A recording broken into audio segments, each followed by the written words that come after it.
Bonjour à toutes et à tous, c'est Magic Focus, j'espère que vous allez bien, je suis absolument ravi de vous retrouver dans cette nouvelle vidéo dans laquelle nous allons parler de 15 choses qui n'existent plus, qu'on ne peut plus faire, 15 activités qu'on ne peut plus faire à Disneyland Paris. J'avais déjà fait une vidéo comme ça il y a pas mal de temps qui s'appelait justement 15 choses qu'on ne peut plus faire à Disneyland Paris. Donc c'est un petit peu la suite de cette vidéo, c'est un petit peu la deuxième partie, en espérant que cette vidéo vous plaise. Bien sûr, si vous souhaitez, n'hésitez pas à rejoindre le Discord, le royaume des passionnés. Ça me ferait énormément plaisir d'échanger avec vous autour de notre passion. Et puis c'est parti pour le sujet de la vidéo. Alors Disneyland Paris a beaucoup évolué, hein, bien sûr à travers le temps, tout le monde le sait, des évolutions notables, malheureusement pas toujours dans le bon sens. Parce qu'il y a des activités qu'on ne peut plus faire du tout, qui sont finalement terminées et qui appartiennent au passé. Alors, on pouvait, fut un temps, à Main Street USA, au tout début de l'ouverture d'Euro Disney, acheter un véritable journal qui s'appelait le Main Street Gazette. C'est un journal qui était donc à Main Street, dans un petit kiosque, et on pouvait acheter son journal. Ça donnait en fait une véritable vie, une dimension réaliste à Main Street. Malheureusement, ça s'est vite arrêté parce que les visiteurs n'achetaient pas ce journal, hein. C'était quelque chose qui n'était pas très clair. Acheter un journal fictif n'était pas forcément quelque chose de, disons, d'intéressant pour le visiteur européen. On pouvait avoir un objet artisanal à Frontierland, et oui. Euh, Aujourd'hui, cette zone, elle sert plus à grand-chose finalement. Euh, mais à l'époque, il y avait un petit kiosque, c'était au niveau du ranch, un petit kiosque, et au fond, il y avait donc des artisans qui créaient des objets en bois par rapport à l'univers de Frontierland en fait. Donc c'était surtout des objets en bois représentant des objets un peu typiques de l'époque ou des objets un peu à la demande. Il y avait tout un tas de différentes choses finalement. C'était un petit peu à l'image des souks d'Adventureland, mais là c'était vraiment qu'un petit comptoir, qu'un petit chalet finalement, qui permettait donc d'avoir un objet authentique et artisanal de Thunder Mesa. On pouvait écouter des blagues à Main Street Station. Plus précisément, en dessous de Main Street Station, il y avait des annonces en fait. Euh, ça n'a pas duré très longtemps. Il y avait des annonces qui étaient d'ailleurs faites par Eddie Soto. Et ces annonces, c'était des blagues un petit peu à l'image de Jungle Cruise dans les parcs américains. Ça se prenait pas vraiment au sérieux. Et ça permettait encore une fois, de donner plus de vie en fait à Main Street et à l'histoire, à la gare, etc. Voilà. Donc ça, c'est quelque chose qui malheureusement n'a pas duré. On pouvait visiter une chambre typique de l'époque victorienne qui était réellement reconstituée. En fait, elle était située dans l'arrière-boutique de Disney Clothiers. Et en fait, avec cette chambre, on pouvait visiter aussi un atelier de confection et également un salon avec un piano mécanique. C'était vraiment une reconstitution très fidèle de ce qu'on pouvait trouver à l'époque. Bon, ça n'a pas duré très longtemps puisque au début des années 90, vers 93, 94, on a agrandi la boutique pour pouvoir mettre justement plus de merchandising.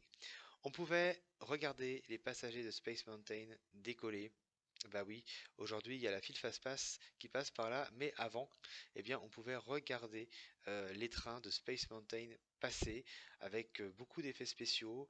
C'était vraiment quelque chose de remarquable. On avait vraiment l'impression d'être au cœur de l'espace et ça permettait pour les visiteurs qui ne pouvaient pas faire l'expérience de Space Mountain d'y prendre part en quelque sorte et de voir un peu ce que ça donnait, de partager quelques émotions, les émotions intenses des passagers de Space Mountain et d'avoir un peu un ressenti finalement de tout ça.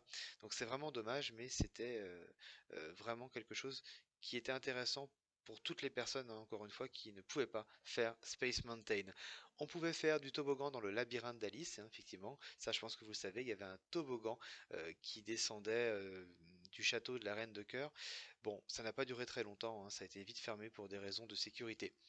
On pouvait se faire prendre en photo en tenue d'époque à Frontierland. Bah oui, avant dans les boutiques de Frontierland, il y avait la possibilité que d'enfiler une tenue typique d'époque que l'on pouvait choisir, se faire prendre en photo. Bien sûr, c'était payant, mais ça permettait d'avoir un souvenir sympa et assez authentique de sa visite à Thunder Mesa. On pouvait visiter les monuments de Small World. Ça, je pense que vous le savez, le pavillon des princesses aujourd'hui est à la place du post-show de It's a Small World. Et donc dans cet emplacement, il y avait des monuments qui étaient donc des monuments du monde. Et à l'intérieur, il y avait des télés qui montraient les poupées de Small World en version animée, comme un dessin animé en réalité, sur la culture du pays en question. C'est très sympa, mais bon, ça avait fait quand même son temps. Mais voilà, ça permettait de compléter l'expérience de Small World d'une manière encore plus ludique. Il y avait des expériences à la sortie de Star Tours, ce qu'on appelait l'Astroport, en fait, l'Astroport Service Interstellaire, qui était sponsorisé à l'époque par IBM. Et pour l'occasion, on avait des petites choses interactives et intéressantes. Par exemple, on avait le photomorph, c'était un procédé qui permettait de se prendre en photo et de déformer son image. On avait la Star Course, c'était comme un jeu vidéo en fait. Il y avait un grand écran sur un mur et on pouvait jouer à plusieurs. Et le principe, c'était de piloter des vaisseaux et d'éviter des astéroïdes, et de créer des accidents. Donc c'était assez sympa parce que c'était très interactif. On pouvait aussi, putain de temps, créer sa propre montagne russe et la tester. Ça, c'était au Walt Disney Studios, c'était au niveau de Disney Channel. Il y avait effectivement la possibilité de faire Cyberspace Mountain. On crée sa montagne russe et après on la teste dans un simulateur. Bon, c'était vraiment, je pense, assez inconfortable et assez horrible, mais bon, au moins on pouvait être imagineur le temps de quelques minutes. On pouvait faire du patinage à Disneyland Paris, bah ça je pense que vous avez connu, hein, le patinage. On pouvait le faire où? Devant l'hôtel New York, tout simplement. Il y avait une piste de patinage et c'était assez sympa, surtout à Noël, hein, c'était assez magique. Ça a duré pas mal de temps. On pouvait faire graver son nom et sa date de visite au Fantasia Gardens. Les fameux pavés des Fantasia Gardens qui ont tous été rénovés avaient des dates, des noms. Bah voilà, c'était bien sûr encore une fois c'était payant, mais on pouvait vraiment graver à jamais sa visite. Bon, maintenant ça a disparu, mais on pouvait le faire pour je sais pas, pour garder une trace de son passage à Euro Disney, à Disneyland Paris. On pouvait écouter la radio Euro Disneyland Vacances. C'est une radio qui existait véritablement et qui permettait d'écouter les musiques du parc et du resort finalement avant d'aller à Disneyland Paris ou après. Et ça, c'était quelque chose qui était plutôt sympathique. Et enfin, on pouvait aller en discothèque, bah oui, à Vidéopolis. Vidéopolis, au tout début, était considéré comme un lieu de fête et de discothèque pour les jeunes ou les jeunes adultes qui visitaient Discoveryland, qui visitaient Euro Disney. Donc voilà pour toutes ces choses qu'on ne peut plus faire.